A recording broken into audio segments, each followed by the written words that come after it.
الحمد لله الذي نور قلوب العارفين بنور معرفته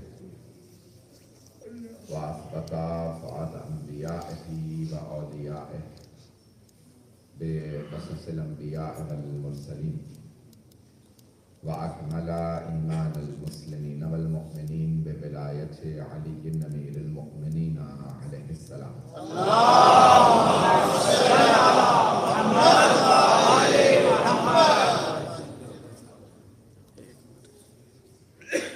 والصلاة والسلام والتحية والإكرام على أفضل الموجودات العبد المؤيد والرسول المسدد المصطفى الأمجد المحمود الأحمد أعني أبا القاسم محمد.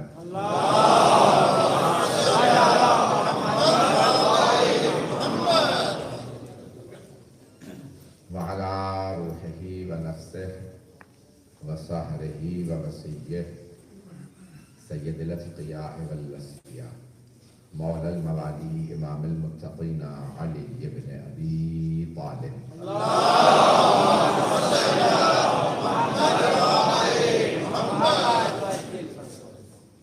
وعلى أوصيائه لا سيما بقية الله في الأرضين روحي وأرواح العالمين لتراب مقدمه الفداء واللعنة الدائمة على أعدائهم أجمعين من الآن إلى قيام يوم الدين.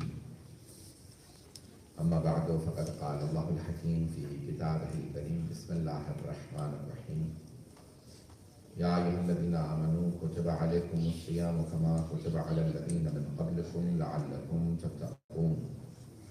صدق الله العلي العظيم. صلوات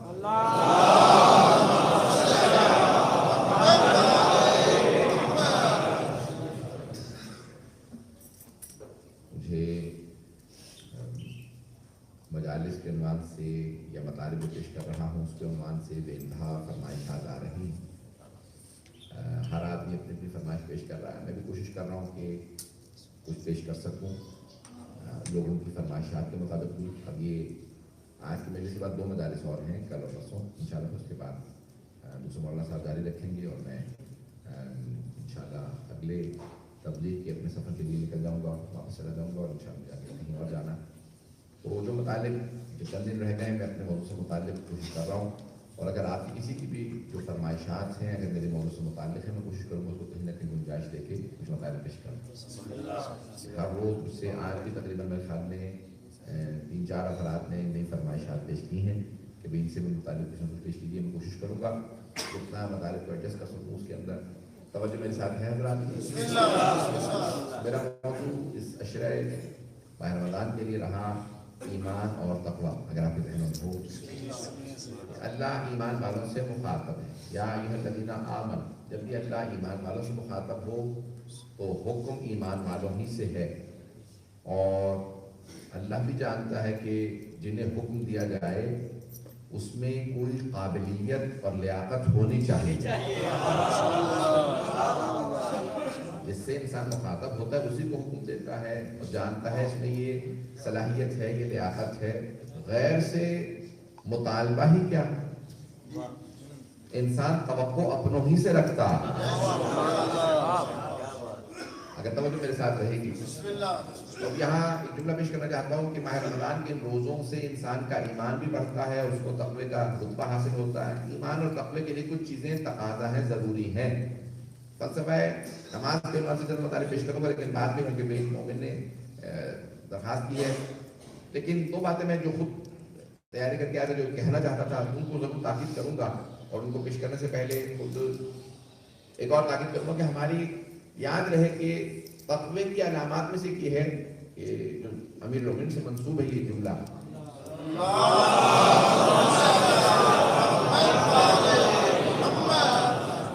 متقی کون ہے؟ تو آپ نے کہا اگر کوئی آدمی اپنے اعمال کے پلڑے کو پوری دنیا میں پھیرائے، 1 ماہ 1 مہینے مسلسل اپنے سارے اعمال کو جہاں پہ جا رہا اپنے سارے اعمال کو اگر مثال کے طور پہ کیمرہ لگا دیا جائے، اب سب کچھ ریکارڈ کر لیا جائے، وہ اپنے کسی عمل پہ شرمندہ نہ ہو، ایک مہینے کے اپنے کسی عمل پہ شرمندہ نہ ہو تو وہ ہے متقی. جب متقی کا یہ عالم ہے، سوچئے امام المتقین کیا ہو. سبحان اللہ سبحان اللہ. سن لگے سارے بندے کی توجہ رہے کہ میرے ساتھ چل اب یہ تبلیغ کی چند جملے ضرور سنیے گا. میری آپ سب سے درخواست ہے اور سب سے تقاضا اور توقع ہے کہ اس کو انشاءاللہ سب اسی محظوظ ہو کے اسی انداز سے سنیں گے جیسے آپ سنتے رہے. سارے کی ساری مجالس کو اسی محبت کے ساتھ سنیے گا. صلی اللہ محمد و علی محمد.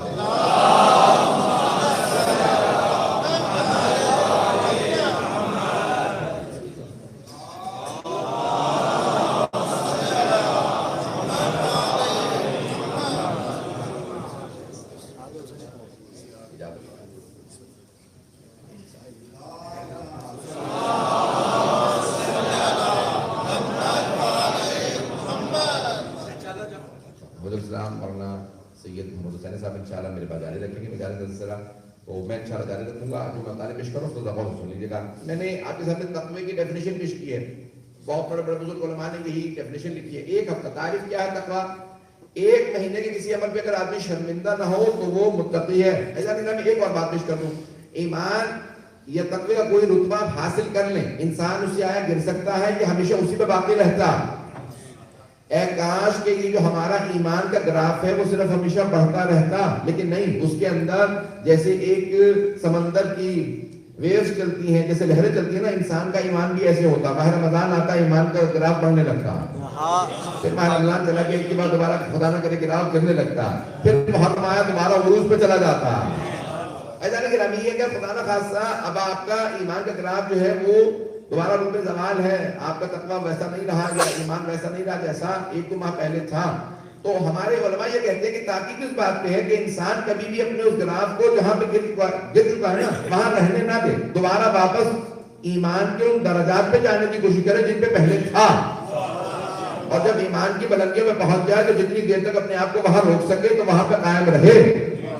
میں چند ایک تاریخ کی بڑی مثالیں دینا چاہ رہا ہوں. اللہ مجھے معاف کرے کہ اگر میں اس کے اندر کوئی گستاخی کرتا ہوں نہیں، لیکن میری پوری کوشش ہے کہ میں انشاءاللہ پہنچا دوں وہ باتیں. جناب حر کا بھی گراف ایسے ہی چلتا تھا. اب دعا معصوم یہ فرماتے ہیں دعا یہ کرو کہ تمہیں موت آئے تو اپنے ایمان کے عروج پہ آئے، زوال پہ نہیں. ایمان کے عروج پہ موت آئے، زوال پہ نہیں. ایسا نہیں گرامی. جناب حر کا بھی گراف ایسے ہی چلتا رہتا تھا. کبھی مثال کے طور پہ ایمان کا درجہ کم ہوا تو امام حسین علیہ السلام کے گھوڑے کے لگام میں ہاتھ ڈال دیا ان کی سوچنا کے، اور کبھی ایمان کا درجہ دوبارہ بڑھا کے توبہ کر کے آ گئے. ایسا نہیں گرامی. ان کی کوئی نہ کوئی خوبی تھی کہ انہیں جب شہادت نصیب ہوئی ہے تو اپنے عروج پہ تھے. کبھی تو شہادت نصیب ہو. اور تاریخ میں نام لینے میں مجبور ہوں، میں بہت زیادہ معذرت کے ساتھ ریکارڈنگ ہو رہی ہے. تاریخ میں ایک اور نام ہے زبیر کا. طلحہ زبیر نام تو سن رکھے ہوں گے. زبیر سگی پھپھی کا بیٹا ہے جناب ختم مرتبہ جناب امیر کی. پوری زندگی جناب امیر کا ساتھ دیا. پوری زندگی جناب امیر کا. پہلے خلیفہ کا داماد ہے. میں نے کہا مجبور چند جملے پیش کرنے پہ تاکہ آپ کو واضح ہو جائے. داماد ہے، پوری زندگی بیعت نہیں کی.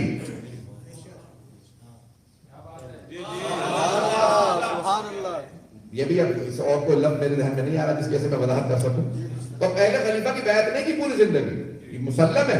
زبیر نے پوری زندگی بیعت نہیں کی. جب بھی وہ کہتے ہیں کہ تو میرا داماد ہے لوگ مجھے تانا دیتے ہیں، تیرے داماد نے بھی تیری بیعت نہیں کی. کہا بیعت نہیں کروں گا، مجھے غدیر یاد ہے.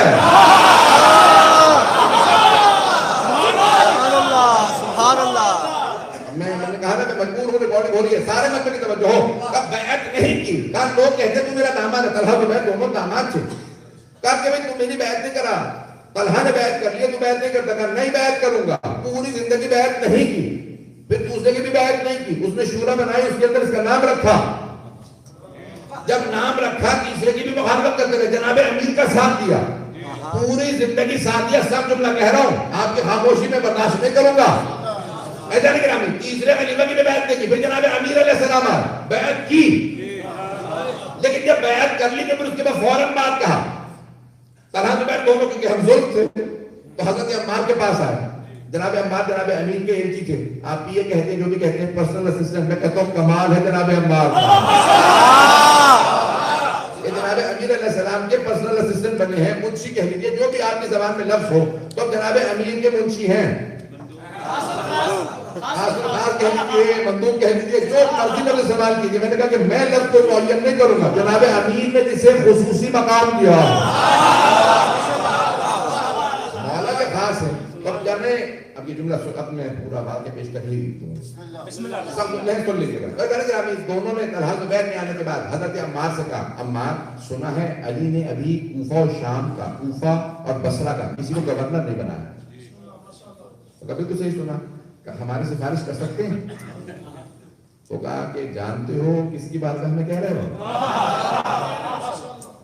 میں سفارش نہیں کروں گا، بس اتنا موقع فراہم کر دوں گا کہ تم دونوں کو علی کے دسترخوان تک پہنچا دو. بات کرنا تمہاری اپنی ذمہ داری. اگر سننا چاہیں ایک مرتبہ کہا کہ میں تم دونوں کو دسترخوان تک پہنچا دوں گا، ظہر کے بعد آ جانا. تو وہ مولا کے وہ ظہر کے فوراً بعد کا جو کھانے کا اہتمام کا قضا کا، تو وہ کہا تو بھائی مولا یہ دونوں آئے ہیں. ٹھیک ہے بلا نہیں. دونوں جیسے بیٹھے تو دیکھا کہ بھائی کمرہ بند ہے، کیونکہ اندر تھا، اس میں کہیں روشن دان وغیرہ نہیں تھا، تو ایک موم بتی جل رہی. تو ایک مرتبہ ان میں سے ایک نے ہمت کی، طلحہ زبیر میں سے، کہا کہ یہ علی خصوصی بات کرنی تھی، اگر تھوڑا سا وقت دے دیں. مولا لکھ رہے ہیں. کہا ذاتی گفتگو ہے یہ حکومت کے معاملات. کچھ لوگ ہیں نہیں، ذاتی گفتگو ہے یہ حکومت کے معاملات. تو فرمایا کہ کیوں یا علی ذاتی گفتگو اور حکومت کے معاملات سے کیا فرق پڑتا ہے؟ کہ نہیں فرق پڑتا ہے. یہ جو چراغ جل رہا ہے نا یہ حکومت کے پیسوں کا.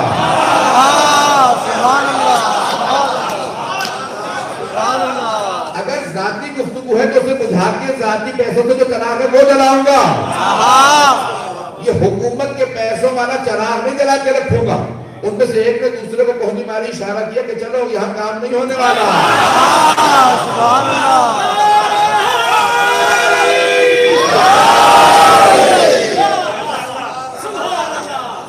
متقی کون ہوگا؟ متقی کے اندر یہ رتبہ ہوگا کہ کبھی بھی اعتراض نہیں کرے گا. جو مولا نے کہہ دیا حرف آخر ہے. ان میں سے ایک نے دوسرے سے اشارہ کیا چلو واپس چلیں. میں آپ کی سادہ زبان میں پیش کروں.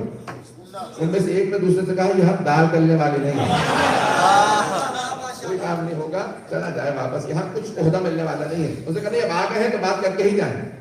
تو کہا کہ بھئی اگر کھانا کھانا چاہتے ہیں تو میں کھانا لگوا دیتا ہوں. کھانا لگوا دیجیے. تو مولا نے کہا بھئی عمار میرا کھانا لا دیجیے. اب جو کی روٹی تھی، تو میں آپ کی زبان میں سادہ سمجھاؤں کہ اسٹارٹر نہیں کھائیں گے ہم لوگ، مین کورس منگوا لیجیے. تو مولا نے کہا یہی مین کورس ہے. پتہ نہیں لوگ ہیں یا نہیں، پتہ نہیں لوگ پہنچ رہے ہیں نہیں پہنچ رہے، پہنچنا چاہ بھی رہے ہیں نہیں پہنچنا چاہ رہے ہیں. جو بھی روٹی آئے تو کہا کہ بھئی مین جو بات میں غذا آنے والی ہے وہی مولا نے کہا یہی سب کچھ ہے. اب ان میں سے دونوں کو یقین ہو گیا کہ جو آدمی حکمران بننے کے بعد جو کی خشک روٹی کھائے، جو روٹی پہ سب چھوٹا نہ کرے، وہ عہدوں پہ کیسے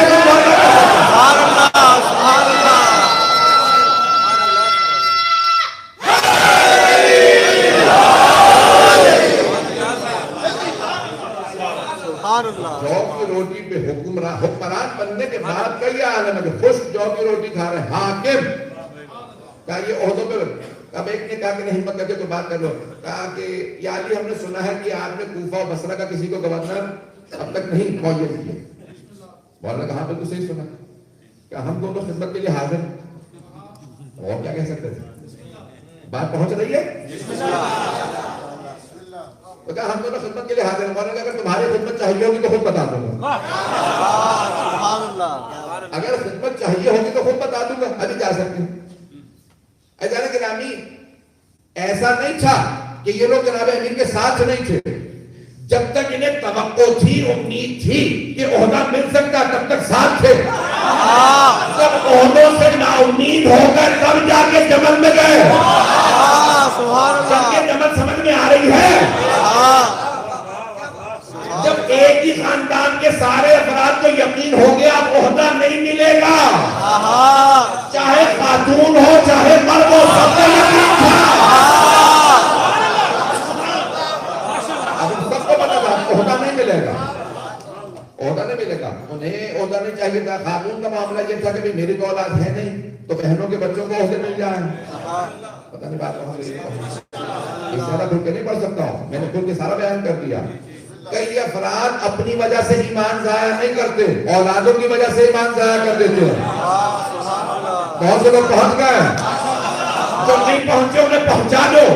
بہت سے لوگوں کا ایمان اپنی وجہ سے ضائع نہیں ہوتا، اولادوں کی وجہ سے ہو جاتا۔ اب امام صادق علیہ السلام کی حدیث سن لیجیے۔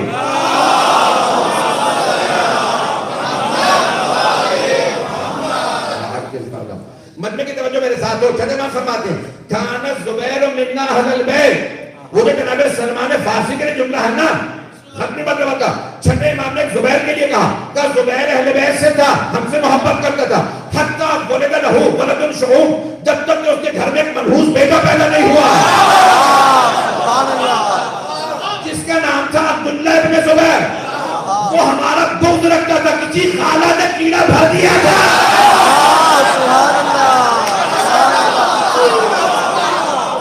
بغض علی اور آل علی کا اس طرح مجھے کھل کے کہلائیں گے، پھر بھی میں دیکھ کر بہت سے خاموش بیٹھے ایک خالہ نے ذہن بھر دیا، علی اور آل علی کا بغض ذہن میں ڈال دیا کہ ان کے ذہنوں میں بغض بیٹھے۔ عبداللہ بن زبیر کے ذہن میں بغض، سارے بھائی علی کا بغض رکھتے تھے، عبداللہ ہو مصعب ہو جاؤ سارے کے سارے بغض رکھتے تھے کہ ان کے دلوں میں بغض تھا۔ زبیر بغض نہیں رکھتا تھا علی کا۔ اب میں واقعہ مکمل کروں گا، سب جملے ہیں، مجھے معاف کیجئے گا، جن افراد کو گرا گزرے معاف کیجئے گا، گرا گزرے نہیں اپنے لیے، وائلہ جو آل محمد کے دشمنوں سے نرم گوشہ بھی رکھتا ہو۔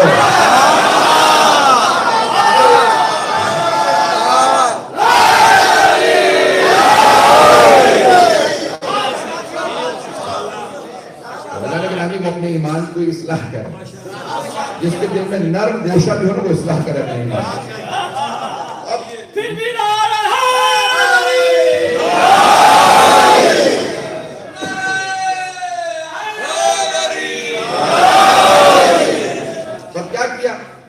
ایک ہی بات کہتے کہ میرے بھانجوں کو، میرے تو اولاد نہیں، بھانجوں کو عہدے ملنے چاہیے، گورنر بنا دیتے، کچھ نہ کچھ بنا دیتے۔ مولانا کہتے ہیں جس میں اہلیت نہیں ہوگی وہ کسی عہدے کی توقع نہ رکھے، جس میں اہلیت نہیں ہے، جس میں صلاحیت نہیں ہے وہ عہدے کی توقع نہ رکھے، جس میں صلاحیت ہوگی صرف اسی کو عہدہ ملے گا۔ عہدہ ملے گا تو اہل صلاحیت کو، اگر بات پہنچ رہی ہوگی تو مولانا نے گورنر بنایا۔ یہاں پہ جو روک کے جملہ کہتے ہیں، جو زبیر کا واقعہ مکمل کرنا چاہ رہا ہوں، عثمان ابن حنیف، حضرت عثمان ابن حنیف رضی اللہ تعالی عنہ،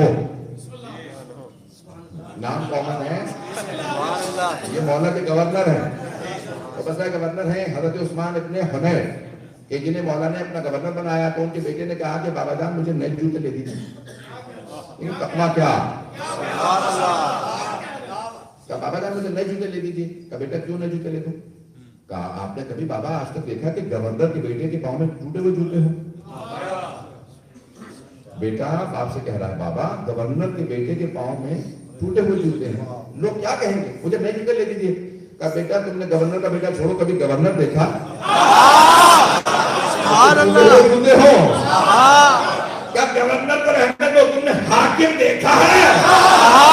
سبحان اللہ، سبحان اللہ۔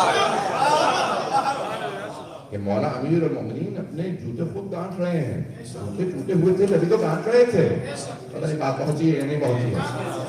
وہ جانے کی رانی کہا کہ نہیں نئے جوتے نہیں لے کے تم، جانے کی رانی یہ مزاج تھا جو میں پیش کر رہا ہوں کہ تقویٰ کیا ہونا چاہیے، بزرگوں کی مخالفت نہ کیجیے گا۔ کئی مرتبہ ہمیں سمجھ میں نہیں آ رہے ہوتے، کئی بزرگ ہمیں سمجھ میں نہیں آ رہے ہوتے، اور کئی مخالف ان کی حمایت نہ کیجیے گا، کئی مرتبہ آپ سمجھ نہیں رہے ہوتے۔ اہل بیت نے کہہ دیا نا برا ہے، چاہے آپ نے برائی نہ دیکھی ہو کہیے برا ہے۔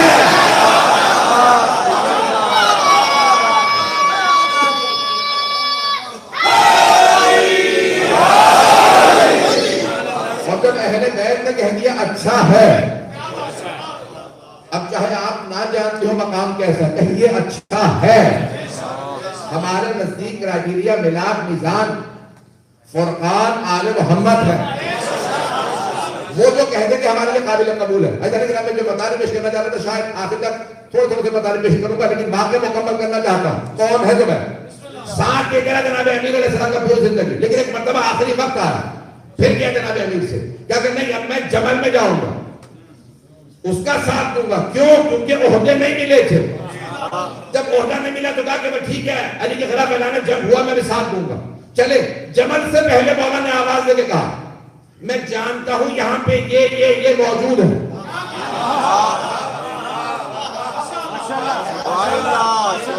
میں نے نام لے لیا, مولا نے نام لے کے کہا. مولا نے کسی خاتون کا نام لیا, طلحہ زبیر کا نام لیا, میں جانتا ہوں یہ سب موجود ہیں. جنگ سے پہلے میری ایک مرتبہ بات سن لیں, اس کے بعد جنگ پیش کریں. میں جنگ نہیں کرنا چاہتا, جنگ سے پہلے میری بات سن لیں. تو دو نے منع کر دیا, ہم نے سننے کے بعد جنگ ہوگی. زبیر نے کہا نہیں پھر بھی سنو. اللہ اکبر, ایسا آدمی جو یہاں تک جنگ سے پہلے تک سن رہا ہے پھر بھی جہنم میں جا رہا ہے, میں کیوں سارا پیش کر رہا ہوں؟ سبحان اللہ. اسلام بہت ضروری ہے. یہ تقویٰ کیا ہے میں جو پیش کرنا چاہ رہا ہوں, یہ سارے بننے کی توجہ ہے. مولا نے کہا کہ ایک مرتبہ میری بات سنیں, یہ افراد میں جانتا ہوں یہ تینوں افراد موجود ہیں, میری بات سن لیں.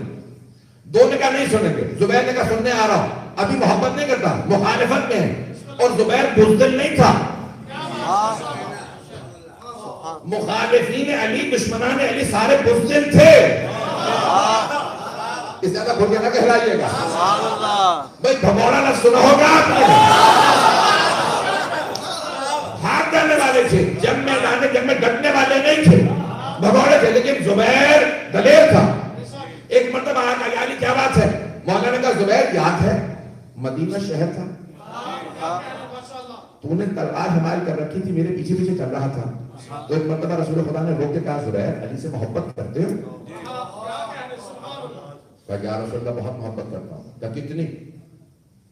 کہا یا رسول اللہ میں علی کی خاطر جان دے بھی سکتا ہوں اور علی کی خاطر جان لے بھی سکتا ہوں. غور سے سنیے گا. کہا زبیر یاد ہے رسول خدا نے سوال کیا تھا؟ جیسے ہی جناب امیر نے کہا نا تو اچانک ایک مرتبہ زبیر کی آنکھوں میں آنسو آئے. کہا یاد نہیں تھا لیکن اب یاد آ گیا. کہا زبیر یاد ہے رسول خدا نے کیا کہا تھا؟ کہ اس وقت یاد ہے. کہا زبیر رسول خدا نے کہا تھا زبیر ڈر اس وقت سے جب یہی علی ہوگا تو اس کے خلاف تلوار اٹھائے گا. سبحان اللہ. کہا زبیر اگر ایسا ہوا تو تو اپنی عاقبت خراب کر دے گا, توبہ کر. کہا زبیر یاد ہے تو بہت رویا تھا. ایک مرتبہ زبیر دوبارہ رونے لگا. کہا ہاں میں بہت رویا تھا کہ ممکن ہی نہیں یا رسول خدا میں علی کے خلاف تلوار اٹھاؤں. زبیر رویا تھا. کہا ہاں, دوبارہ رونے لگا. رویا, بہت رویا. کہا یا علی ہاں مجھے یاد ہے رسول خدا نے مجھ سے کہا تھا.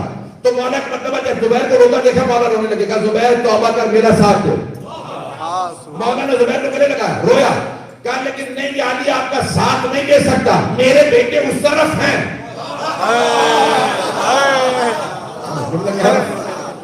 زبیر نے کہا یا علی میرے بیٹے اس طرف ہیں, یعنی آپ کے مخالف ہیں, میں اپنے بیٹے کو چھوڑ کے آپ کی طرف نہیں آ سکتا. مولا نے کہا زبیر بیٹوں کو نہ دیکھ, علی کو دیکھ, حق کو دیکھ.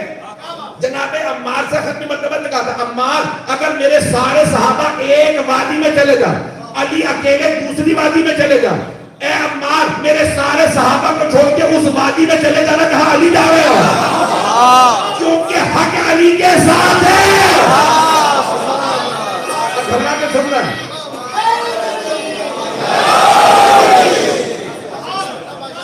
گھبرا کے سن رہے ہیں.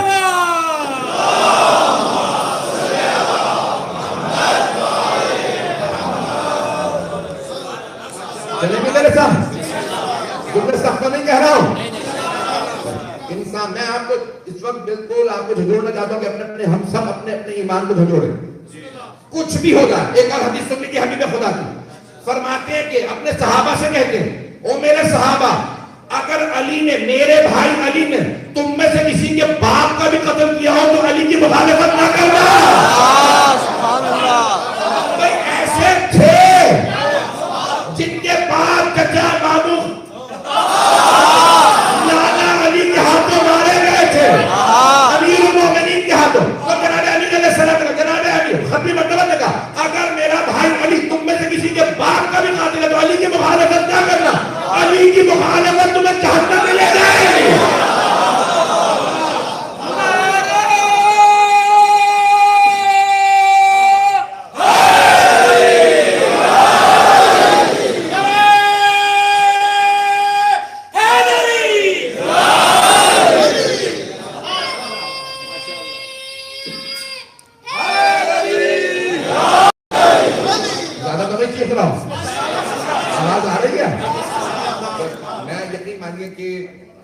خون جگر دے رہا ہوں، یہ حالت میری اس وقت جو ہوتی ہے میں ہی جانتا ہوں، لیکن پھر بھی میں پیش کر رہا ہوں آپ کی خدمت میں کہ بعض مطالب پیش کرتے ہوئے انسان یہاں نہیں ہوتا، پھر میرا چلا جاتا۔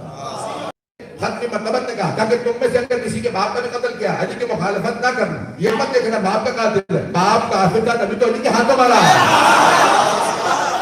اور علی سے محبت رکھنا، توجہ ہے، علی سے محبت رکھنا۔ اب یہ آگے جمل کا میدان آ گیا، جناب امیر نے کہا کہ زبیر رک جا، کہا نہیں اس طرف میرے بیٹے، کہا زبیر نہیں، تو جانتا میرا ساتھ دینا واجب ہے۔ زبیر روتا وہ واپس گیا، بیٹے سے کہا میں علی کا مقابلہ نہیں کروں گا۔ اب بیٹا پھر باپ کی نفسیات جانتا تھا، اپنی جذبات پہ، اپنے غصے پہ قابو سیکھیے، نہیں تو انسان نہ جانے کہاں سے کہاں چلا جاتا۔ ایک مرتبہ عبداللہ بن زبیر نے باپ سے کہا کہ تیری پوری ہڈیوں میں دم کہاں کے علی کا مقابلہ کر سکے، سامنے شیر خدا اور تو بزدل، کہ میں بزدل نہیں ہوں، تو جانتا میں بزدل نہیں۔ وہ جانتا تھا باپ کے جذبات کیسے ہیں، جذبات سے کھیلنے لگا، باپ جذبات میں آ گیا، اور جذبات میں آپ میں سے باہر نہ ہوئیے گا، نہیں تو زبیر بن جاؤ گے۔ سبحان اللہ، سبحان اللہ۔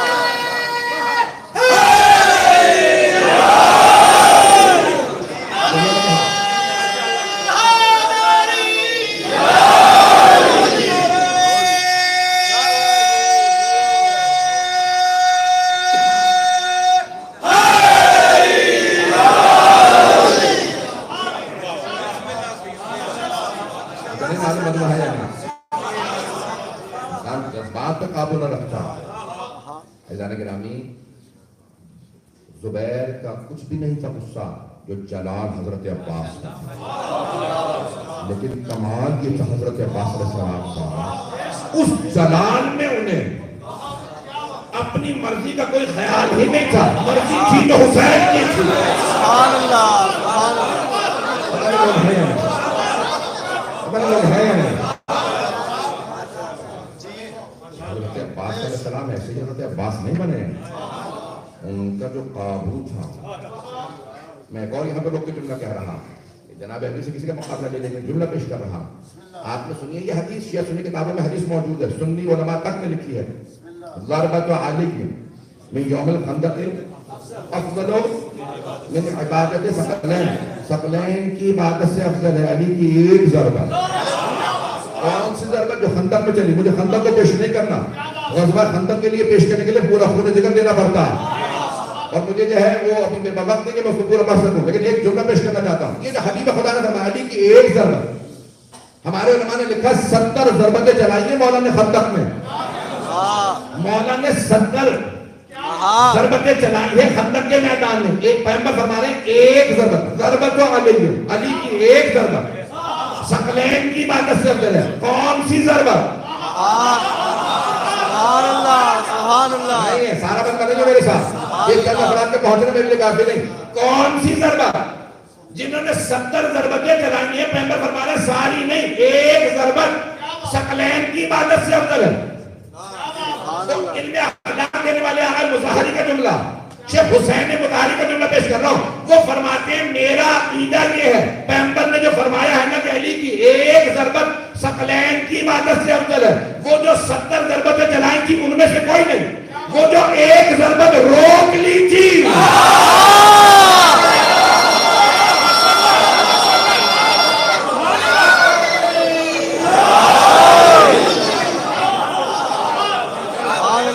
ایک ضربت روک لی، جو جہاد اصغر میں بھی جہاد اکبر کر رہا، جملہ کہہ گیا جنگ ہے جہاد اصغر، جو جہاد اصغر میں بھی جہاد اکبر کر رہا اسے علی کہتے ہیں۔ اس مقام پہ بھی ضربت روکی ہے۔ زبیر کیا کیا؟ جیسے بیٹے نے غصہ دلایا، کہا کہ کہاں تم علی سے لڑ سکو گے؟ تم نے کہا، باپ سے کہنے لگا، باپ نے کہا خبردار مجھے بزدل نہ کہنا، میں ڈرتا کسی سے نہیں ہوں۔ کہا نہیں تم ڈر گئے ہو، شیر خدا ہے، تم مارے جاؤ گے۔ کہا نہیں میں ڈرتا نہیں ہوں۔ ایک مرتبہ زبیر نے فوراً تلوار کھینچی واپس آ گیا، نہیں میں لڑنے آیا۔ جیسے ہی جنگ کے لیے آنا، مولا پہ حملہ نہیں کیا، لشکر پہ حملہ کیا۔ مولا نے ایک مرتبہ اپنے لشکر کو آواز دی، خبردار کوئی زبیر کو نہ مارے۔ میں کہتا ہوں علی کتنے کریم ہیں، جانتے ہیں میرے پہ تلوار اٹھا رہا ہے، دشمن ہے، لیکن کہا کہ نہیں، اس نے سابقہ طور پر میرا ساتھ دیا تھا، وہ جو ساتھ دیا تھا اس وجہ سے کہہ رہا خبردار کوئی تلوار نہ اٹھائے، زبیر کو آنے دو. زبیر نے حملہ کیا، ساری فوج جو حصوں میں تقسیم ہو گئے، پار کرتا ہوا گیا، واپس آیا، بیٹے سے کہا دیکھا کوئی مجھے مارنے میرے سے لڑنے کے لیے تیار نہیں. کہا نہیں، علی نے منع کر دیا تھا، علی نے منع کیا، اس لیے کوئی تجھ سے لڑ نہیں رہا. اتنے میں زبیر نکلا کہ نہیں میں نہیں لڑوں گا. باہر جا کے بیٹھا رونے لگا کہ پروردگار عجیب و غریب عالم ہے. لیکن ایک مرتبہ کا نہیں، میں علی کا پھر بھی اپنے بیٹوں کو نہیں چھوڑ سکتا. بیٹھا رو رہا تھا. ابن جرموز گیا مولا کی فوج سے، اور جانے کے بعد زبیر کا سر قلم کیا، سر اٹھایا، مولا کے قدموں میں لا کے پھینکا. کہا یا علی آپ کا دشمن. مولا نے ابن جرموز تم نے سنا تھا میں نے منع کیا زبیر کو کوئی نہ مارے؟ کہاں سنا تھا. پھر کیوں مارا؟ کہا جی کرتا تھا میں نے مار دیا. مولا نے کہا تاریخ کا یہ پہلا واقعہ جہاں قاتل اور مقتول دونوں جہنم. آدھا بندہ خاموش ہے. محمد تقی شوشتری نے اپنی الاوائل کتاب کا نام ہے الاوائل، اول سب سے پہلے، اول یہ سب سے پہلے کس نے کیا؟ یہ سب سے پہلے. تو کہا تاریخ میں قاتل و مقتول دونوں جہنمی سب سے پہلے کب ہوئے اسلام کی تاریخ میں؟ قاتل بھی جہنمی، مقتول بھی. کا زبیر اور اس کا قاتل. کا مولا نے کہا مولا کیوں قاتل کیوں جہنمی؟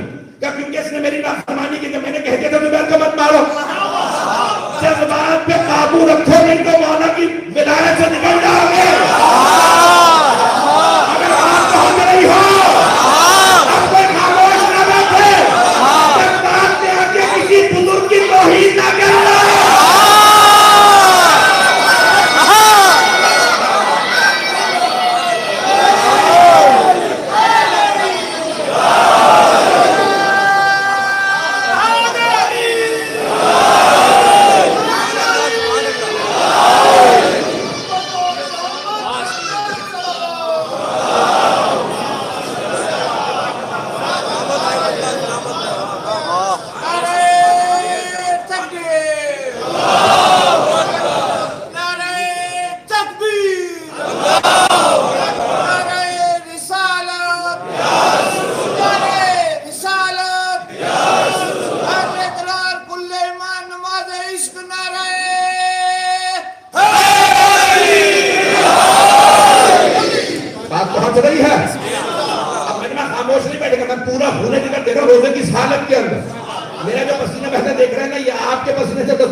پاکستان کی گرمی کی وجہ سے، لیکن یقین مانیے پورا ہونے جگہ دے رہا ہوں. جب یہ بات اس مرحلے میں پہنچتا ہوں نا، پھر میں نے پہلے کہہ دیا میں یہاں نہیں ہوتا، میں نجف میں ہوتا ہوں.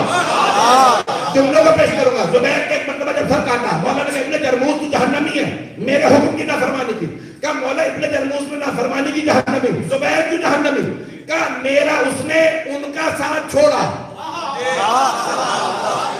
ان کا ساتھ چھوڑنا کافی نہیں تھا، میرا ساتھ دینا واجب تھا. جو امامت کو چھوڑ جائے اس نے چھوڑ دیا.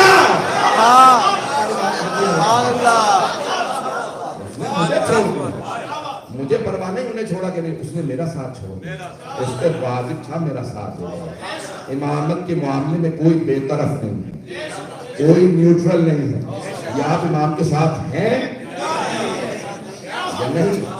بات پہنچ گئی ہے. میں مجھے پرواہ نہیں ہے کسی کو اچھا لگے برا لگے. جو ملنے میں سننا میرے بھی 2 دن باقی ہیں آپ کے شہر کے اندر. بات کا پہنچانا واجب سمجھتا تھا، میں نے اپنا عقیدہ پیش کر دیا. تشیع کے عقیدے پہ سمجھوتا نہیں ہے. یہ دین کسی کے باپ کا نہیں، جعفر بن محمد کا ہے.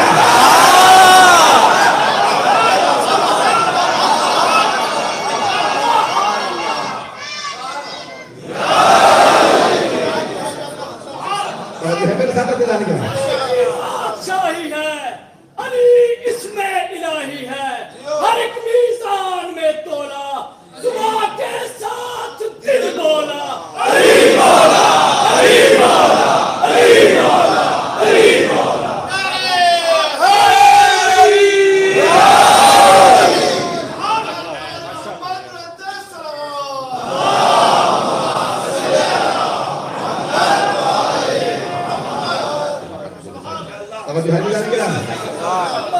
دو جملے کہہ کے میں بات کو آگے بڑھا رہا ہوں. جمل میں مولا نے ایک مرتبہ جب جنگ شروع ہونے لگی نا، ایک جملہ کا جب تک کوئی حملہ نہ کرے اسے قتل نہ کرنا، جو بھاگے اسے بھاگنے دینا. توجہ ہو، جو بھاگے اسے بھاگنے دینا، جب تک کوئی حملہ نہ کرے اسے مت مارنا، انتظار کرنا، کوئی توبہ کرے تو قبول کر لے گا۔ جیسے ہی مولا صفین میں گئے گا، سنو جمل میں جو میں نے کہا تھا اس پہ نہ عمل کرنا، آپ کے احکام اور ہیں۔ سبحان اللہ۔ یہ صفین ہے شام والے کے خلاف، کوئی حملہ کرے نہ کرے آگے بڑھ بڑھ کے مارنا، کوئی بھاگے بھاگنے نہ دینا، پیچھے جا کے مار دینا۔ ایک مرتبہ مولا نے کہا جمل میں یہ کہا تھا، صفین میں یہ کہ مولا کے تضاد نہیں کا نہیں، جمل میں دھوکہ کھا کے آئے تھے، ماں کو دیکھ رہے تھے مسلمان، سمجھ رہے تھے اگر ماں علی کے مقابلے میں چلی جائے شاید حق پہ ہو، انہیں نہیں پتا تو علی حق ہے۔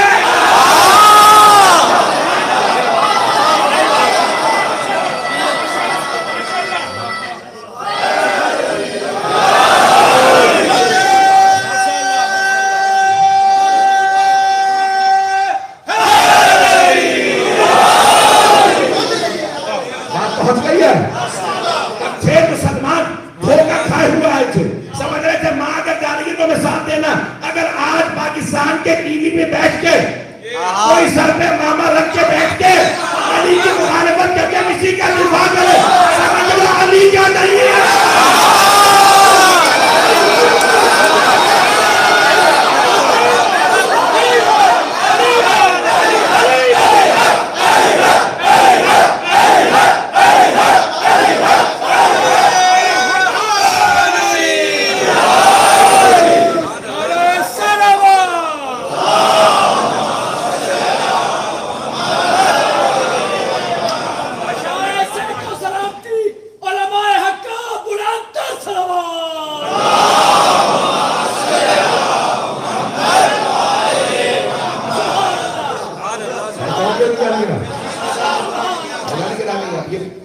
جناب امیر نے فرمایا کہا کہ جمل میں آنے والے دھوکہ کھا کے آئے تھے، مسلمان دھوکہ کھا کے آئے تھے کہ اس طرف کوئی بیوی ہے نا، اس لیے دھوکہ کھا کے آگے تھے کہ شاید وہ حق پہ ہو، کہ اس لیے میں نے کہا تھا جو بھاگے بھاگنے دو، شاید بعد میں توبہ کر لے۔ توجہ، لیکن جو صفین میں آیا وہ ہے کافر، اسلام کا لبادہ ہو رکھا، ایسے منافقوں کو بس علی ختم کے اللہ جانتا۔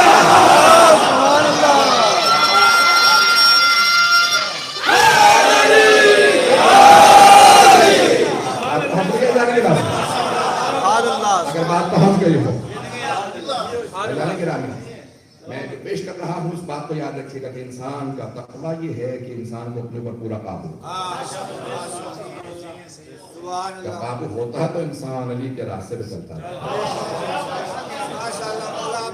میں نے صرف 2 مثالیں دی ہیں، میں اور بہت سی مثالیں دے سکتا ہوں، بات واضح ہو گئی ہے میرے برادران، لیکن میں بہت بڑی مثال دینا چاہتا ہوں آج۔ حضرت عباس سے متعلق کہا تھا کل پیش کروں گا، لیکن ایک اور ہستی ہیں، ان کا شاید آپ نے بہت کم سنا ہوگا، ان کا سن لیجیے۔ میری امریکہ میں مجالس کے سے بے انتہا بچوں نے ان کے نام پہ اپنے بچوں کے نام رکھے ہیں، صرف اس مجلس میں یہ پورا وقت تو نہیں ہے کہ میں پیش کر سکتا ہوں۔ نام ہے حضرت مالک ابن حارث نخعی الاشتر، مالک اشتر کے نام سے مشہور، مالک ابن حارث نخعی الاشتر، یمن کا قبیلہ ہے نخع۔ تھوڑی سی تعریف سنیں گے، ایمان کیا ایمان و تقویٰ کیا؟ جناب سرور کائنات میں ایک صحابی ہیں، ان کے نام ہے خالد بن ولید، تبلیغ کے لیے بھیجا یمن، 6 مہینے واپس آئے، تاکہ یار رسول اللہ بہت کوشش کی کہ مسلمان نہیں بنوں، میں پورا نہیں پڑھ رہا ہوں، یار رسول اللہ کوئی مسلمان نہیں ہوا، تو آپ کا بیٹھ جاؤ۔ ایک مرتبہ آواز دی کہ میرا بھائی علی کہاں؟ کہ یا علی آپ یمن جائیے اور اسلام کی تبلیغ کیجیے۔ تو ایک مرتبہ جناب امیر جب جانے لگے تو جملہ کہا کہ یا علی لو حد اللہ، اگر اللہ آپ کے ہاتھ پہ ایک آدمی، یہ جناب امیر سے نہیں خطاب، یہ پوری عالم انسانیت سے خطاب، کہ اگر اللہ ایک آدمی کو آپ کے ہاتھوں پہ ہدایت دے دے تو وہ ان تمام چیزوں سے بہتر ہے جن پہ سورج چمکتا ہے۔ سبحان اللہ، سبحان اللہ، ہدایت دیتے تو ان تمام چیزوں سے بہتر ہے جن پہ سورج بنتا ہے. اور پھر چند تاکیدات کی تبلیغ کے لیے جناب امیر تشریف لائے, یمن میں پہنچے اور ایک مرتبہ آواز دی کہ یمن والوں, سب رات کا وقت تھا جب مولا پہنچے, کہ یمن والوں جمع ہو جاؤ, پیغمبر کا بھائی آ رہا ہے. سبحان اللہ. ان سے مخاطب ہے. مولا نے ایک خطبہ دیا, آدھے سے زیادہ یمن کے لوگ ایک خطبے میں مسلمان ہو گئے. مولا نے کہا رات بچا لو, فجر کا وقت ہوگا میں نماز پڑھاؤں گا. مولا نے یہ نہیں کہا نماز چھوڑ دینا. اب علی کا ماننے والا نماز نہ چھوڑے. سبحان اللہ. نمازیں صرف رمضان میں نہ رہے, بعد میں بھی جاری رکھیے گا.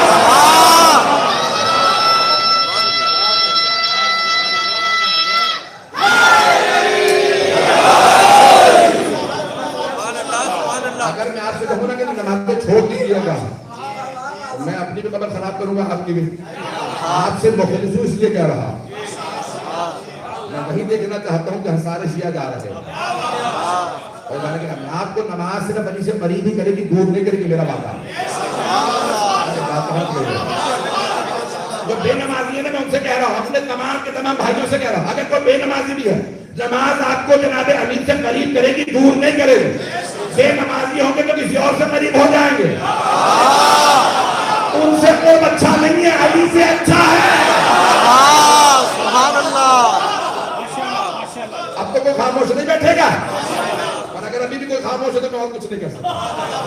لیکن آپ کی محبتوں حقیقتوں کی نظر کر رہا ہوں. جناب امیر نے فجر کی نماز پڑھائی, جب نماز ختم ہوئی نا تو سارے کے سارے یمن کے لوگ جو باقی رہ گئے تھے وہ بھی آنے لگے, دور دور سے آنے لگے.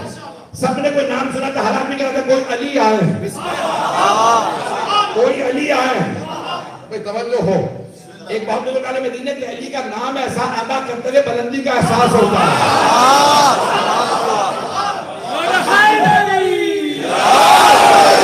اب باقی یمن کے لوگ بھی جمع ہو گئے. مولا نے دوسرا خطبہ دیا. وہ جو ابھی مسلمان نہیں نہ ہوئے تھے, اس دوسرے خطبے میں وہ بھی مسلمان ہوئے. جناب امیر نے خط لکھا, ختمی مرتبہ کو کہا یا رسول اللہ میں نے سب کو مسلمان کیا دیا. اب بتائیے آپ کا حکم کیا, کہ یا علی ان سب کو لے کے غدیر آ جانا. حج پہ آ جائیے, حج سے واپسی پہ غدیر کا اعلان ہے, سب یمن کے لانے والوں کو ہی علی. سبحان اللہ. چل رہا نا میرے ساتھ, کوئی خاموشی میں رہے کہیں پہ بھی. میں نے اتنا زور لگا دیا سارے کے سارے میرے ساتھ چلے. انہی میں جناب مالک اشتر, انہوں میں بڑے بڑے جلیل القدر اصحاب, وہ سب کے سب مسلمان ہوئے اسی مقام پہ, اور سب کے سب وہاں پہ. جناب مالک اشتر نخا قبیلے سے, مولا فرماتے ہیں کہ نخا قبیلے کے اکثر لوگ روز قیامت جنت میں جائیں. نخا قبیلے کے, اور وہ سب کے سب یعنی اہل بیت کے ماننے والے ہیں. آج سب کے سب مولا کے ماننے والے ہیں, اہل بیت کی عظمتوں کے قائل ہیں. کیونکہ اہل بیت کی ولایت کو کوئی نہ مانتا تو اس کے لیے کوئی نجات نہیں, نجات اسی کے لیے جو آل محمد کو مانتا ہے. جناب امیر علیہ السلام نے پوچھا کہ مسلمان ہو گئے جناب مالک اشتر, رنگ ان کا صاف نہیں تھا, رنگ بہت ان کا سیاہ, یعنی تمائل سیاہ تھا, گاڑا رکھ کرے گی جو بھی پہنی تھی. اور رنگ ان کا گورا رنگ نہیں تھا. کوفے میں تعصب بہت تھا, عرب عجم کا, کالے گورے کا بہت تعصب تھا.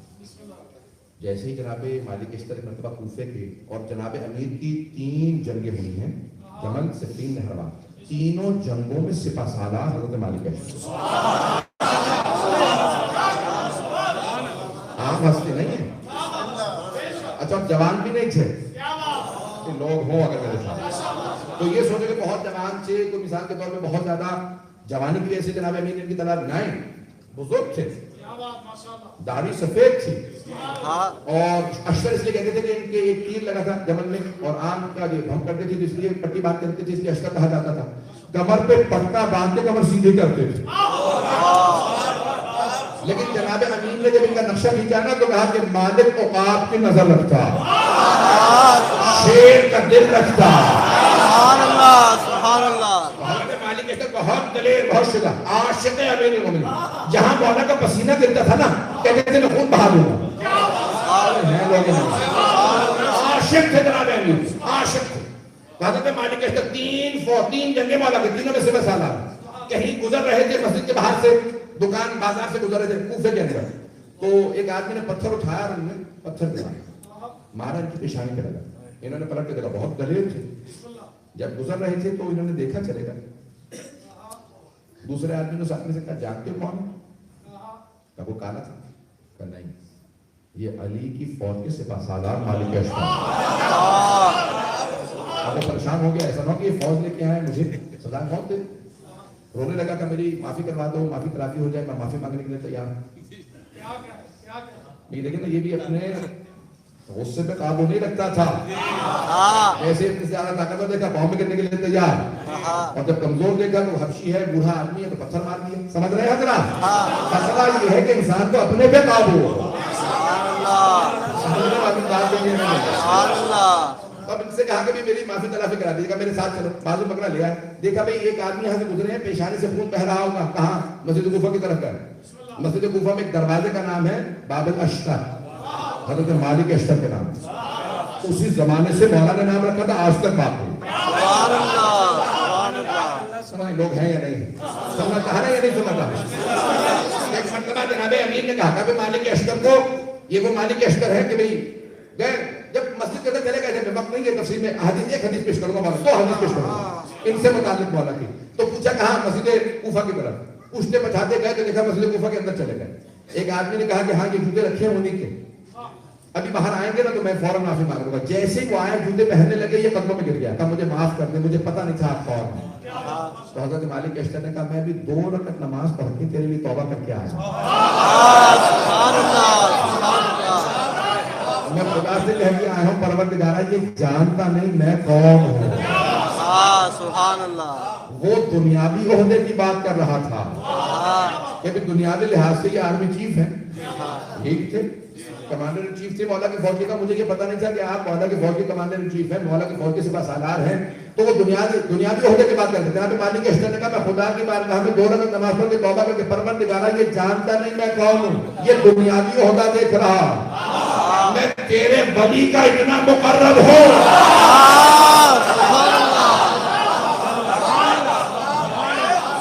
میں تیرے ولی کا اتنا مقرب سے اندازہ ہی نہیں ہے. پروردگارا یہ نہیں جانتا اسے معاف کر دے. عزیزان گرامی اب ایسے لوگ بنتے ہیں مالک اشتر. میں 2 احادیث پیش کر رہا ہوں مولا کی. ان 2 احادیث سے پہلے ایک جملہ سن لیجیے معاویہ شام والے کا. اس نے کہا کہ مولا کے علی کے 2 ہاتھ تھے میں نے دونوں ہاتھ کاٹ دیے. پھر کہا جب جناب مالک اشتر کی شہادت ہوئی. ایک صفین میں کاٹ دیا تھا یعنی جناب عمار اور ایک کو آنچ زہر دے کے میں نے شہید کروا دیا. اس نے تو کہا میں نے مار دیا یعنی مالک اشتر. تو میں نے علی کے دونوں ہاتھ کاٹ دیے یعنی جو چاہنے والے عاشق تھے نا مولا کے. جب جناب مالک اشتر کی شہادت کی خبر آئی نا تو مولا نے ایک حدیث کہی میں نے براغ اٹھا کے دیکھیے گا. مولا فرماتے ہیں اللہ اللہ مالک. جب کسی کی تعریف کرنی ہوتی ہے تو کہتے ہیں اللہ بہت زیادہ. مولا فرماتے ہیں اللہ اللہ مالک کا مالک ان کان حجر اگر وہ پتھر ہوتا تو انمول ہوتا.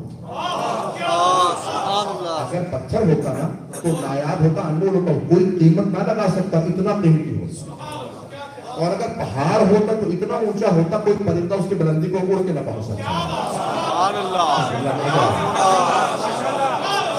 مالک اگر پتھر ہوتا تو انمول ہوتا کوئی قیمت نہ لگا سکتا اور اگر پہاڑ ہوتا تو کوئی پرندہ اڑ کے اس کی بلندی کو نہ جا سکتا. پھر ایک جملہ کا کانا لی کما کنتو رسول اللہ مالک کو مجھ سے کوئی جو مجھے رسول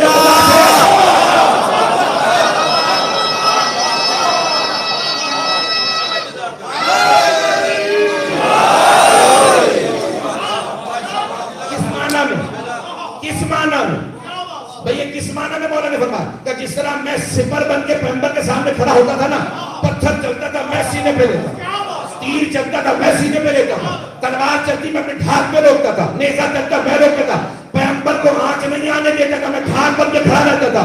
کہ جیسے میں پیغمبر کے لیے ڈھال بنتا تھا نا ویسے مالک کھڑا رہتا تھا. مجھے جب تک مجھ سے گزرو کہ نہیں علی تک کوئی نہیں جا سکتا.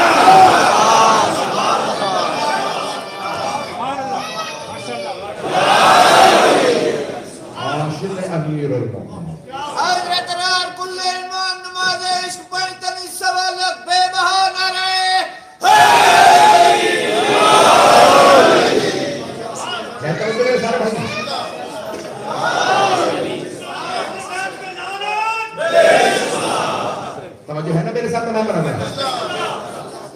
گرامی، جو عاشق تھے وہ ایسے تھے.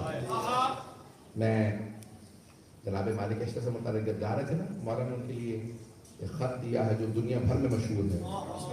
اقوام متحدہ کے سیکرٹری جنرل نے کہا تھا مجھے تعجب مسلمانوں پہ، کیونکہ انہوں نے کہا تھا کہ جن کے پاس علی کا یہ خط موجود ہو اور وہ حکومت نہ کر سکے. تو مولانا نے جملہ کہا تھا مالک اگر حکمران کی حیثیت سے تمہارے پاس رعایا کو دینے کے لیے کچھ نہ ہو تو محبت ضرور دینا. تمہارے پاس کچھ نہیں ہے نا تو محبت ضرور دینا، رعایا محبت سے بھی خوش ہو جاتی ہے. جناب امیر کے چند اصحاب کے میں چند جملے پیش کرنا چاہتا ہوں مسائل سے کہ جو عاشق ہوتے ہیں وہ کیسے ہوتے ہیں. میں یقین مانی کہ آج بہت سے مطالعے ذہن لے کے آئے ہیں، انشاءاللہ کل مکمل کروں گا. بس کل اور پرسوں 2 مجالس ہیں. پرسوں تو جناب خلیل الکبریٰ السلام علیہ سے مطالعے پیش کروں گا. کل بس آخری کہہ لیجیے سلسلے کی ہے مجلس. تو جناب سید الشہداء کی، جناب امیر کے بعض اصحاب کا مقام ایسا ہے کہ جب انسان دیکھتا ہے کہ یہ بزرگ ہیں لیکن کس طرح سے جان قربان کرنے کا جذبہ رکھتے ہیں. سعید نامی سب سے جو شہداء کرام سب سے بزرگ ہیں حضرت سعید 97 برس کے ہیں، یعنی 100 کے قریب سے. تو جناب سید الشہداء سے کہنے لگے کہ مولا آپ کا قربان ہونا چاہتا ہوں. تو مولانا نے کہا سعید آپ چل تو سکتے نہیں. ایک مرتبہ رونے لگے کہ مولا مجھے شہادت سے محروم نہ رکھیے، میں آپ کا قربان ہونا چاہتا ہوں. میں اپنے انداز سے پیش کروں گا، پوری شہادت نہیں پڑھ پاؤں گا. تو کہا مولا مجھے شہادت سے محروم نہ رکھیے، میں آپ کا قربان ہونے کے لیے آیا. بس سعید آپ سے چلا نہیں جا رہا، کمر ٹوٹی ہوئی ہے، بھووں کے بال بڑھے ہوئے ہیں، آنکھیں دیکھ نہیں پا رہی، آنکھیں کمزور ہے، کمر ٹوٹی ہوئی ہے. تو انہوں نے ایک مرتبہ ایک پٹکا کمر پہ باندھا اور دونوں ہاتھ کمر پہ رکھے، کمر کو سیدھا کر لیا. کہا نہیں مولا میری کمر ٹوٹی ہوئی ہے، دیکھیے میں دونوں ہاتھ رکھ کے کمر سیدھی کر لے گا. جناب سید الشہداء کی آنکھوں میں آنسو آئے کہ اتنا عشق ہے. کہا مولا مجھے محروم نہ رکھیے گا، میری کمر ٹوٹی ہوئی نہیں. پھر ایک مرتبہ ایک اور پٹی باندھی اپنی بھووں پہ. کہا دیکھیے مولا میری آنکھیں دیکھ سکتی ہیں. پھر خود ہی کہنے لگے مولا میں تیسری پٹی بھی لے کے آیا. جب میں گھوڑے پہ بیٹھوں گا نا تو میں کسی سے کہہ دوں گا میری ٹانگوں کو باندھ دو تاکہ میں گھوڑے سے گر نہ جاؤں. مولا نے دیکھا کہ یہ واقعی عاشق ہیں شہادت کے لیے. وہ جانتے ہیں اپنے علم امام سے کہا کہ بڑے بڑے جلیل القدر صاحب کے نام سید الشہداء. کہا ابھی جب میں نماز پڑھوں گا نا، ظہر کی نماز پڑھوں گا، تو آپ حفاظت کے لیے میرے سامنے کھڑے ہو جائیں. بھائی یہ چل نہیں سکتے، بوڑھے ہیں، اگر سب میری طرف دیکھیے گا. ایک مرتبہ جناب سید الشہداء نے کہا کہ ابھی جب نماز پڑھوں گا تو میرے سامنے کھڑے ہو جائیے گا. تو اتنے میں جیسے ہی مولا نے کہا نا اللہ اکبر، عمر سعد نے کہا حسین نماز میں ہے، بہترین وقت ہے حسین کو تیر مارا کرو، اسی میں شہید کا گوشت میں مار دو. ایک مرتبہ سب تیر چلانے لگے. وہ جو اصحاب قریب میں کھڑے تھے نا، ان میں آگے کھڑے تھے جناب سعید. انہوں نے فوراً دونوں ہاتھ کمر پہ رکھے، کمر سیدھی کر کے کھڑے ہو گئے. تیر آیا سینے پہ. جب تیر سینے میں داخل ہوتا ہے تو کچھ درد محسوس ہوتا ہے، لیکن جب نکالے تو بہت زیادہ درد ہوتا ہے. سینے میں جب تیر لگا نا تو ان کے لب کانپنے لگے. فاقہ تھا، پیاس تھی، بھوک تھی، بڑھاپا تھا، ان کی ٹانگیں لرزنے لگی. ایک مرتبہ بھی تیر کا درد محسوس کر رہے تھے، دوسرا تیر سینے میں لگا. ایک مرتبہ ان کے پیٹ میں تیر لگا، پھر ایک مرتبہ گردن میں تیر لگا. میں اور آپ جب دعا مانگتے ہیں نا تو ہاتھ اٹھا لیتے ہیں، اور اگر کسی نے ہاتھوں کو پشت پہ رکھا ہو سہارے کے لیے وہ کیسے دعا مانگے.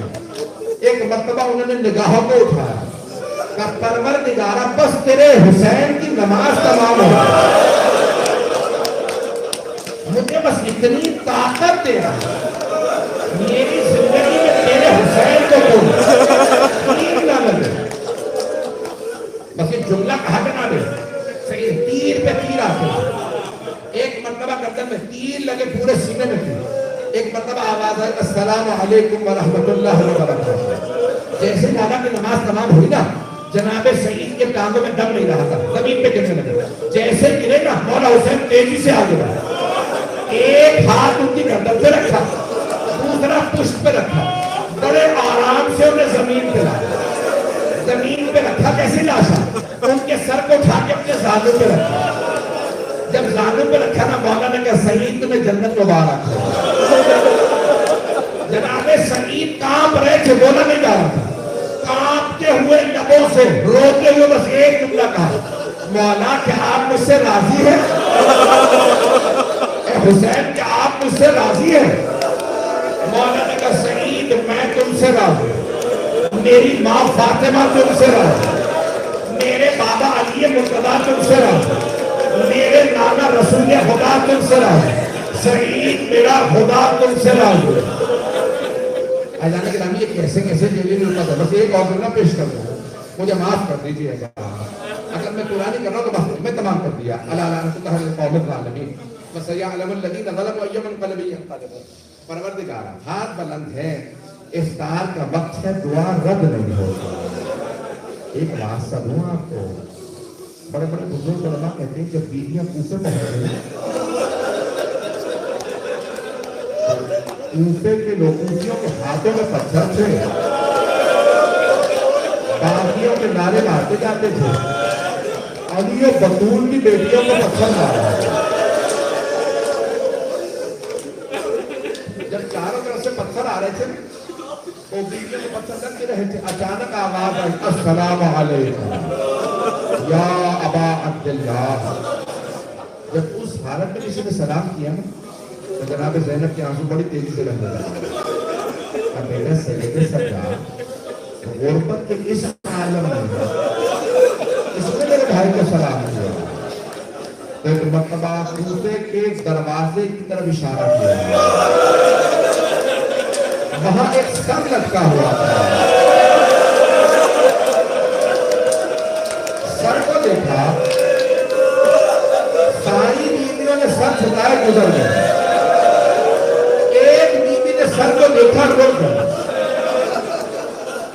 اس بیوی کا نام رقیہ بتا رہا ہے، بیوی نے رک کے سر کو دیکھا اور ایک جملہ کہا تھا مسلم جو آپ پہ گزری وہ مجھے سمجھ نہیں آیا،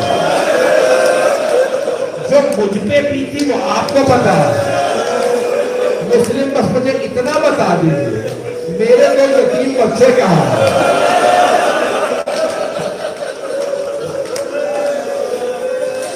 اب کون بتائے ماں کو کہ کسی حارث ملعون نے بالوں میں ہاتھ ڈالا؟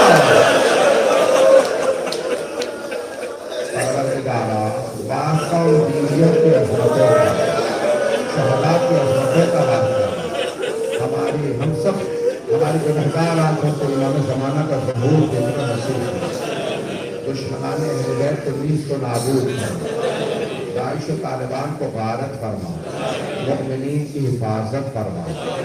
بس یہ 2 منٹ ہیں، میں ایک واسطہ اور دینا چاہتا ہوں، میرے ساتھ چلیے گا، کچھ دیر کے لیے آئیے ذرا شام چلتے ہیں، تصور کیجیے گا بیویوں کو رہائی مل گئی ہے، میرا ایک سوال ہے آپ سے، رہائی مل جائے کسی قیدی کو وہ خوش ہوگا، کسی بھی قیدی کو رہائی ملے وہ خوش ہوگا، لیکن مورخین نے یہ لکھا جیسی بیویوں کو رہائی ملی، جب گھر میں بیٹھی نا تو ہر بیوی زمین پہ بیٹھ کے صرف رو رہی، خوش نظر نہیں آ رہی تھی، سب بیویاں رو رہی تھی، کوئی سینے پہ ہاتھ مارتی کہتی واہ علی اکبر، کوئی دوسری بیوی روتی کہتی واہ قاسم، ایک تیسری بیوی کہتی واہ عباس، ایک دھیمی آواز میں بیوی کہتی واہ علی اصغر۔ جب ساری بیویاں خاموش ہو جاتی نا تو ایک بیوی اونچی آواز سے کہتی واہ حسین،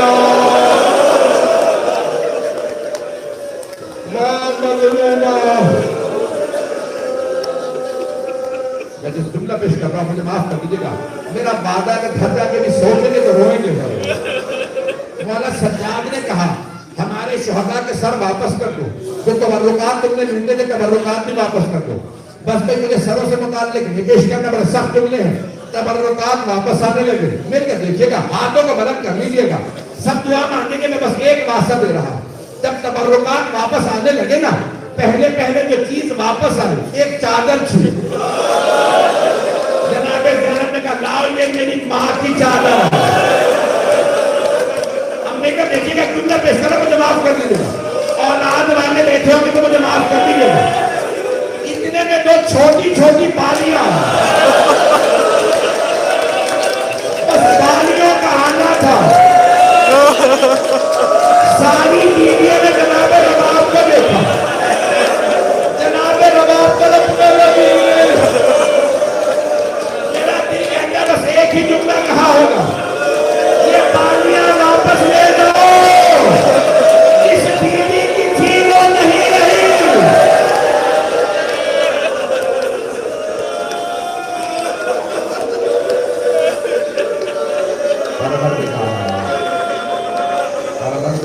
ان بیویوں کی رحمتوں کا واسطہ، جناب سکینہ کا واسطہ، بے اولادوں کو اولاد بنا، اولاد والوں کی اولاد کو نیک و صالح بنا.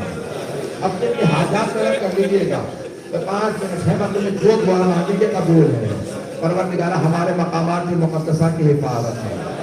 پروردگارہ جہاں جہاں مومنین مسلمان جان مال آبرو کی حفاظت فرما. پروردگارہ جب بیویاں واپس جا رہی تھی نا، شام سے واپس جا رہی تھی، تو صبح کا وقت تھا جب نکلی ہے. جب چلنے لگی نا تو مولا سجاد نے پوچھا جناب زینب کبریٰ سے، پھوپھی اماں سب بیویاں تیار ہیں؟ جناب زینب کا بیٹا سجاد سب بیویاں تیار ہیں، لیکن آپ کی ماں رباب کا کچھ پتہ نہیں. علماء یہ کہتے ہیں کہ امام سجاد رونے لگے، کہا کہ مجھے پتا ہے میری ماں کہاں گئی. پھوپھی اماں میرے ساتھ چلے، راستے سے ماں کو لے لیتے. جب بیویاں چلی نا تو جناب زینب کبریٰ نے کہا بیٹا سجاد یہ راستہ تو زندان کو جاتا، آپ زندان واپس کیوں جا رہے ہیں؟ کہ پھوپھی اماں زندان کی کسی چھوٹی سی قبر سے بنا کرنے میری ماں گئی. جیسے ایک ماں بچے سے نپٹ کے روتی ہے نا، ویسے جناب رباب قبر سے نکلی ہوئی اور رو رو کے میرے کی بیوی اٹھو، ہم مدینے جا رہے ہیں. آپ کو سب سے زیادہ شوق تھا مدینے جانے کا، اٹھو.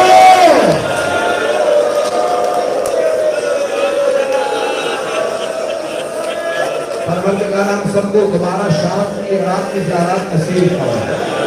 ربنا تقبل منا انك انت السميع العليم بحق محمد وآلہ الطیبین الطاہرین المعصومین. ایک سورہ فاتحہ حاضرین کے تمام مرحومین کے، بانیہ تبرک دینے والوں کی، انتظامیہ کے، جتنے بھی خدمت گزار ہیں ان کے سارے مرحومین کے لیے، ان مومنین مرحومین کے لیے جن کی قبروں میں کوئی فاتحہ پڑھنے والا ہے، اور ہمارے تمام شہداء کے لیے جنہوں نے رات و شام میں اپنی جانیں قربان کی ہے، حرم بچاتے ہوئے، بیوی کا حرم بچاتے ہوئے جنہوں نے